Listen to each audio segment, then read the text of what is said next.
Jerome Dawson, good to see you, man. Listen, this has been Vazgenshinko. Your podcaster Jerome is delayed. He'll be right back with you momentarily. Hold on one moment, okay? Okay, we'll be right back.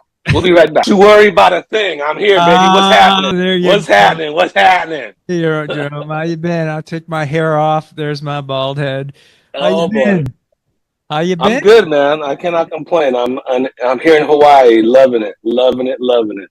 Yeah, that's this is one of the most complicated podcasts that I've done. Now, I've only done a few, but so I'm in my studio where Looks great. it's funny. I always try to reflect on when I first met someone. And do you remember when you and I first met? My goodness.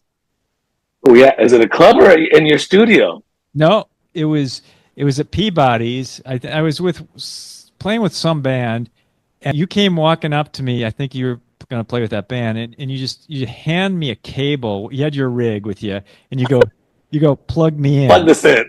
And I'm like, I knew it. Plug me in, please. yeah. I'm like, who are you? I didn't even know who you were. I was Nobody. yeah, yeah. So I didn't even know how to do it, but I just figured it out and got you going, and of Some course, poor sax player that needs someone to help plug them in so they could hear me.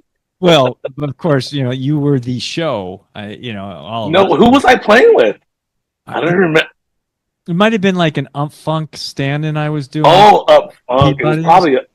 I played with Up Funk at Peabody's. Yeah, for Maybe that was sure. it. But you plug in, and so you're ripping as you always do. We have to come back to that, and then like during a break, I had been playing with this group called Doctors of Groove. It's Captain Kirk, Doctors of Groove, and Kirk it was out in the back audience, and he said, "You got to introduce me to that guy, Jerome." He goes, No way. Yeah. Kirk says, I gotta meet him. I've been trying to get in touch with him forever. He never returns my calls. I want him in my band. What? You He didn't? was calling the wrong phone number. How did? I would answer this call in a heartbeat. I love how they sounded Well, because they were like a ska, beach, reggae kind of band, right? yeah, but you know what, Kirk? We didn't perform much on the outside. We were here in the studio a lot, and boy, I'll tell you. So we had Johnny Conga, who's in a lot of the mixes. I miss him. Yeah, and then Kirk drove a lot of it. And then Blaze was doing the bass, and we're just kind of the one, two, three, four of us. But when Kirk got you in on that, it was game changing. No more practicing. We're gonna go play live. Let's go, right? No, we played a lot in the studio. I don't think we didn't play as much out, but you just changed the whole. It was wonderful. So that's how we met. Well, thank you, thank you, thank you. I didn't remember the plug me in thing, but it sounds like me. That just can you plug me in? I just want to. I gotta play, and I think it does sound like I was playing with Up Funk, and I barely started playing with them. Actually, I only played with them a few. That might be my second or third show, probably, because I only played with them at Peabody's a few times. And unfortunately, we only played a little while, and then we kind of disbanded, fell apart a little bit, I guess. But I enjoyed playing with them too. They were amazing. I loved like Tommy had the greatest set selection of songs to do. That dude has an old heart that was so beautiful. He picked like it's like he knew what I would love to play, and I'm like, oh yeah, I'll play that song. Oh, yes, play that song. He played all kinds of old Motown and just great stuff. And he had like Jamie singing, and he had another sing. He had like two singers and another sax player and a trumpet player. And oh my God, I'm gonna show my age and forget their names. I feel bad now. Do you remember who all those cats were? No, I only just did a sit-in, and it might have been a Halloween set, or maybe it was maybe at least one or two sit-ins. And we practiced here a couple times in the studio. In fact, that's where I met Lauren because she was singing in that group. Lauren was one of the. They had three singers. Yeah, It was Lauren, Jamie, and oh my God, I'm missing one name. And she Okay. sang lead, Yeah, and she red was hair. amazing. Yeah, well, she had red hair, right? Yes, she was an amazing singer. Oh my God. And she was a professionalist. She would like learn every lyric, every part. And I think for Halloween, she totally shocked me. She did Michael Jackson.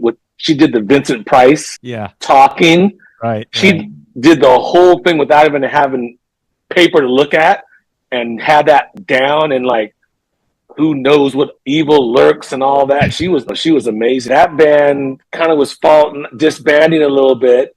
And then so you guys asked me to play with the Doctor Captain Kurt and the Doctors of Groove. I was like, yes, let's do this. This is gonna be great. I can't wait to do that. Yeah, it was fun. You know, we every time you know, it's amazing. I mentioned this before. I don't have a great memory with different songs.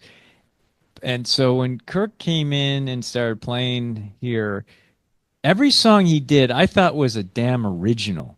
But it turns out those were all covers, but he just made them his own in such a Yes, he did. Yeah, he did. no, He it's I sure thought they were did. all original. So it was kind of cool. You know, it was fun. Yeah. As a matter of fact, I remember I had to convince somebody that the Sublime song was not an original, Yeah, yeah, yeah, but it was, I think, Doing Time.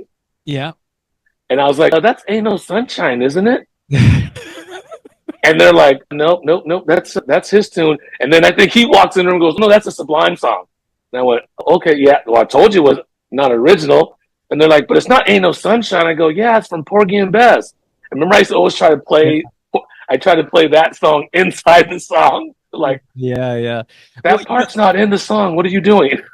it was, you know, it's fun to see how he put together that band. He actually started with backline, like okay, Blaze, and then and me, and it was just the three of us. And then he brought Conga in, and he sort of Johnny Congas. yeah, and then he started building out, and then we got you to come in, and I know we spent far more time in the studio just playing, and he wasn't a huge fan of doing a lot of gigs because I think he just enjoyed doing the flow, Well, because you made it so nice because we recorded, we play in the studio, and on the way drive home, you would text us yeah, the whole recording of everything we did. It was like, well, this is great. I could go play for 2 hours, and on the drive home, I could just listen to everything I did.